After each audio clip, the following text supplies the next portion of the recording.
Hello everyone. ఇలాంటి మరిన్ని interesting informative videos కోసం మా ఛానల్ ని సబ్స్క్రైబ్ చేసుకొని పక్కనున్న బెల్ ఐకాన్ ని యాక్టివేట్ చేసుకోండి. మీ వంతు సపోర్ట్ గా ఈ వీడియోని లైక్ చేయండి. వీడియో అనేది చాలా ఇంట్రెస్టింగ్ గా ఉంటుంది. చివరి వరకు చూడండి. వీడియోలోకి వెళ్లే ముందు సూపర్ స్టార్ కృష్ణ గారు, మెగాస్టార్ చిరంజీవి గారు అండ్ నటసింహం బాలకృష్ణ గారు వీళ్ళ ముగ్గురులో మీ ఫేవరెట్ హీరో ఎవరో, వీళ్ళ ముగ్గురు ఫిల్మ్స్ లో మీ ఫేవరెట్ ఫిల్మ్ ఏదో కింద కామెంట్ చేయండి.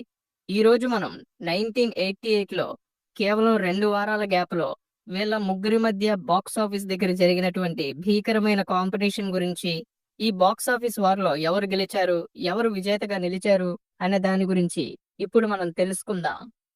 1988లోని జూన్ నెలలో 2 వారాల గ్యాప్ లో మెగాస్టార్ చిరంజీవి గారు ఖైదీ నెంబర్ 786 సినిమాతో, సూపర్ స్టార్ కృష్ణ గారు రౌడీ నెంబర్ 1 సినిమాతో, ఇక నటసింహం బాలకృష్ణ గారు భారతంలో బాలచంద్రుడు అనే సినిమాతో బాక్స్ ఆఫీస్ దగ్గర టఫ్ కాంపిటీషన్ తో పోటీ పడటం అనేది జరిగింది వీళ్ళ ముగ్గురి మధ్య. ఈ బాక్స్ ఆఫీస్ వార్ లో ముందుగా ఆడియన్స్ ముందుకు వచ్చినటువంటి సినిమా మెగాస్టార్ చిరంజీవి గారు హీరోగా నటించినటువంటి action drama film Khaidi number 786. 1988 10th June ఈ సినిమా రిలీజ్ అయింది. డైరెక్టర్ విజయ్ బాపినీడు గారి డైరెక్షన్ లో తెరకెక్కినటువంటి ఈ సినిమాని producer Maganti Ravindranath Chowdary Shyam Prasad Arts banner లో ఈ సినిమాని నిర్మించడం అనేది జరిగింది. చిరంజీవి గారు హీరోగా నటించినటువంటి ఈ సినిమాలో భానుప్రియ గారు ఆయనకి హీరోయిన్ గా నటించగా, ఈ ఫిలింలో మోహన్ బాబు గారు, కోటా శ్రీనివాసరావు గారు, కైకాల సత్యనారాయణ గారు ఇంపార్టెంట్ రోల్స్ ప్లే చేయడం అనేది జరిగింది. సినిమాటోగ్రాఫర్ లోక్ సింగ్ సినిమాటోగ్రఫీ అందించినటువంటి ఈ సినిమాని ఎడిటర్ కళ్యాణ్ వర్మ ఎడిట్ చేశారు. రాజ్ కోటేలు సంగీతం అందించినటువంటి ఈ సినిమా యొక్క మ్యూజిక్ అనేది చాలా పెద్ద సక్సెస్ ని సాధించింది. ఇప్పటికీ ఈ సినిమాలో సాంగ్స్ అనేవి ఎవర్ గ్రీన్ హిట్స్ గా ఉన్నాయి. ఈ సినిమాని గీతా ఆర్ట్స్ డిస్ట్రిబ్యూట్ చేయడం అనేది జరిగింది. అలా 10th జూన్ 1988 ఆడియన్స్ ముందుకు వచ్చినటువంటి ఈ సినిమా బాక్స్ ఆఫీస్ దగ్గర సూపర్ హిట్ గా నిలిచింది. చిరంజీవి గారి క్యారెక్టరైజేషన్, పెర్ఫార్మెన్స్ తో పాటు ఈ సినిమాలో సాంగ్స్ కూడా చాలా పెద్ద సక్సెస్ ని సాధించడంతో ఓవరాల్ గా ఈ సినిమా బాక్స్ ఆఫీస్ దగ్గర సూపర్ హిట్ గా నిలిచింది. 1998 హైయెస్ట్ గ్రాసెస్ ఆఫ్ తెలుగు సినిమాలో ఒకటిగా నిలిచింది ఈ సినిమా. చాలా మంది ఈ సినిమా ఖైదీ సినిమా రికార్డ్స్ ని బ్రేక్ చేసి సరికొత్త ఇండస్ట్రీ హిట్ గా నిలుస్తుందని, దాన్ని మించి బాక్స్ ఆఫీస్ దగ్గర హ్యూజ్ సక్సెస్ ని సాధిస్తుందని ఎక్స్పెక్ట్ చేశారు. అయితే క్లాష్ లో ఇంకా కొన్ని సినిమాలు ఉండడం అండ్ ఈ సినిమా ఖైదీ రేంజ్ లో అంత లేకపోవడంతో ఓవరాల్ గా బాక్స్ ఆఫీస్ దగ్గర సూపర్ హిట్ తో సరిపెట్టుకుంది ఖైదీ నెంబర్ 786. మరి ఈ సినిమా మీలో ఎంతమందికి ఫేవరెటో, ఈ సినిమాపై మీ ఒపీనియన్ ని కింద కామెంట్ చేయండి. ఇక ఖైదీ నెంబర్ 786 రిలీజ్ అయినటువంటి 1 వీక్ తర్వాత ఆడియన్స్ ముందుకు వచ్చినటువంటి సూపర్ స్టార్ కృష్ణ గారు హీరోగా నటించినటువంటి film rowdy number 1. Director S S Ravichandran గారి డైరెక్షన్ లో తెరకెక్కినటువంటి సినిమాకి డైలాగ్స్ అందించింది writers Paruchuri Brothers. Producer K V V Satyanarayana గారు శ్రీ సౌదామిని క్రియేషన్స్ అనే బ్యానర్ లో ఈ సినిమాని నిర్మించడం అనేది జరిగింది. సూపర్ స్టార్ కృష్ణ గారు హీరోగా నటించినటువంటి సినిమాలో స్టార్ హీరోయిన్ రాధా గారు హీరోయిన్ గా నటించగా, ఇంపార్టెంట్ క్యారెక్టర్ లో నటించారు సీనియర్ హీరోయిన్ శారదా గారు. సినిమాటోగ్రాఫర్ మహిదార్ సినిమాటోగ్రఫీ అందించినటువంటి ఈ సినిమాని ఎడిట్ చేసింది ఎడిటర్ కోటగిరి వెంకటేశ్వరరావు గారు. ఇక ఈ సినిమాకి మ్యూజిక్ అందించింది రాజ్ కోటిలు. అలా వాళ్ళ మ్యూజికల్ వెంచర్స్ లో ఆ ఏడాది ఈ సినిమా కూడా ఒకటిగా నిలిచింది. అలా 16th జూన్ 1988 భారీ అంచనాలతో ఆడియన్స్ ముందుకు వచ్చింది సూపర్ స్టార్ కృష్ణ గారి రౌడీ నెంబర్ 1 సినిమా. ఈ సినిమా బాక్స్ ఆఫీస్ దగ్గర హిట్ ఫిల్మ్ గా నిలిచింది. ఈ సినిమా ఇండస్ట్రీ హిట్ గా నిలుస్తుంది అని సూపర్ స్టార్ కృష్ణ గారి ఫ్యాన్స్ భావించారు గానీ ఈ సినిమాకి ఎందుకో ఆ ఛాన్స్ దక్కలేదు. ఓవరాల్ గా బాక్స్ ఆఫీస్ దగ్గర ప్రాఫిటబుల్ వెంచర్ గా హిట్ మూవీగా సరిపెట్టుకుంది సూపర్ స్టార్ కృష్ణ గారి రౌడీ నెంబర్ 1. మరి ఈ సినిమా మీలో ఎంతమందికి ఫేవరెటో, ఈ సినిమాపై మీ ఒపీనియన్ ని కింద కామెంట్ చేయండి. ఇక 24th జూన్ 1988 ఆడియన్స్ ముందుకు వచ్చినటువంటి సినిమా నటసింహం బాలకృష్ణ గారు హీరోగా నటించినటువంటి భారతంలో బాలచంద్రుడు.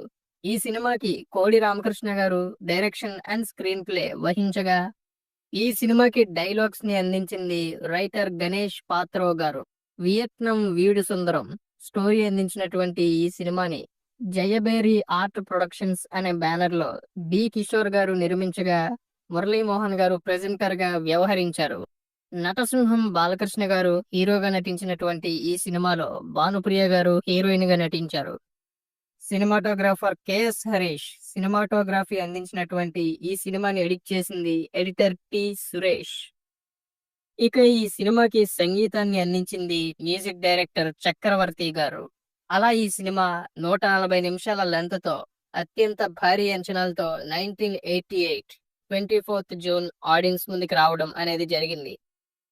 టాలీవుడ్ బాక్స్ ఆఫీస్ దగ్గర సరికొత్త ఓపెనింగ్ డే రికార్డ్స్ ని నెలకొల్పినటువంటి ఈ సినిమా బాలకృష్ణ గారి కెరీర్ లో అప్పటి వరకు హైయెస్ట్ ఓపెనింగ్ డే రికార్డ్స్ గా ఉన్నటువంటి సినిమాలన్నింటినీ కూడా బ్రేక్ చేసి హైయెస్ట్ ఓపెనింగ్ డే రికార్డ్స్ ని క్రియేట్ చేసి సెన్సేషన్ సృష్టించింది. అప్పటికి కాంపిటీషన్ లో ఉన్నటువంటి సూపర్ స్టార్ కృష్ణ గారి రౌడీ నంబర్ 1 అండ్ చిరంజీవి గారి ఖైదీ నంబర్ 786 ఈ రెండు సినిమాల ఓపెనింగ్ డే కలెక్షన్స్ ని కూడా ఈ సినిమా డామినేట్ చేయడం అనేది విశేషం. ఇక ఓపెనింగ్స్ లో సరికొత్త సంచలనాలని సృష్టించినటువంటి ఈ సినిమా బాక్స్ ఆఫీస్ దగ్గర టాక్ అనేది తీవ్రమైన నెగిటివ్ టాక్ గా రావడంతో బాక్స్ ఆఫీస్ దగ్గర బిగ్గెస్ట్ ఫెయిల్యూర్ గా అడ్డర్ ఫ్లాప్ గా నిలిచింది నటసింహం బాలకృష్ణ గారి భారతంలో బాలచంద్రుడు. ఇలా కేవలం నార్మల్ ఆడియన్స్ ని మాత్రమే కాకుండా బాలకృష్ణ గారి ఫ్యాన్స్ ని కూడా ఈ సినిమా బాగా డిసప్పాయింట్ చేసిందనే చెప్పాలి. అయినా సరే ఓపెనింగ్స్ లో మాత్రం కాంపిటీషన్ లో ఉన్నటువంటి రెండు సినిమాల్ని డామినేట్ చేసింది ఈ ఫిలిం. అయితే అప్పటికే మెగాస్టార్ చిరంజీవి గారితోని అండ్ సూపర్ స్టార్ కృష్ణ గారితోని ఆ ఏడాది ప్రారంభంలోనే 1988 లో బాలకృష్ణ గారు పోటీ పడటం అనేది జరిగింది. ఆ పోటీలో విడుదలైనటువంటి సినిమాలే 1988 సంక్రాంతి సీజన్ లో ఆడియన్స్ ముందుకు వచ్చినటువంటి మంచి దొంగ, inspector Pratap and super star Krishna గారి కలియుగ కర్ణుడు సినిమాలతో బాలకృష్ణ గారు పోటీ పడటం అనేది జరిగింది ఇన్స్పెక్టర్ ప్రతాప్ సినిమాతో. అలా ఆ ఏడాది ప్రారంభంలోనే వీళ్ళ ముగ్గురు కూడా బాక్స్ ఆఫీస్ దగ్గర తీవ్రమైన బాక్స్ ఆఫీస్ కాంపిటీషన్ ని ఎదుర్కోగా ఆ కాంపిటీషన్ లో మెగాస్టార్ చిరంజీవి గారు అండ్ కృష్ణ గారు విజయాన్ని సాధించినట్టే ఈ బాక్స్ ఆఫీస్ కాంపిటీషన్ లో కూడా మళ్ళీ మెగాస్టార్ చిరంజీవి గారు అండ్ సూపర్ స్టార్ కృష్ణ గారే విజయాన్ని సాధించడం అనేది జరిగింది. అయితే రెండు సార్లు బాక్స్ ఆఫీస్ కాంపిటీషన్ లో కూడా ఓపెనింగ్స్ పరంగా బాలకృష్ణ గారిదే పై చేయి అవడం అనేది విశేషం. ఇక ఈ బిగ్గెస్ట్ బాక్స్ ఆఫీస్ క్లాష్ లో ఈ సినిమాల సక్సెస్ రేషియోని గనక మనం అబ్జర్వ్ చేస్తే మెగాస్టార్ చిరంజీవి గారి ఖైదీ నెంబర్ 786 సినిమా బాక్స్ ఆఫీస్ దగ్గర సూపర్ హిట్ గా నిలవగా సూపర్ స్టార్ కృష్ణ గారి rowdy number 1 cinema box office దగ్గర హిట్ ఫిల్మ్ గా నిలిచింది. ఇక నటసింహం బాలకృష్ణ గారి భారతంలో బాలచంద్రుడు సినిమా బాక్స్ ఆఫీస్ దగ్గర బిగ్గెస్ట్ డిజాస్టర్ గా నిలిచింది. ఈ విధంగా ఈ సినిమా బాలకృష్ణ గారి ఫ్యాన్స్ ని ఎంతగానో డిసప్పాయింట్ చేసింది. సో చూసారు కదా, 1988 లో జూన్ నెలలో సూపర్ స్టార్ కృష్ణ గారు, మెగాస్టార్ చిరంజీవి గారు అండ్ నటసింహం బాలకృష్ణ గారు బాక్స్ ఆఫీస్ దగ్గర ఏ విధంగా పోటీ పడ్డారో, ఎవరు విజయాన్ని సాధించారో, మరి దీనిపై మీ ఒపీనియన్ ని కింద కామెంట్ చేయండి.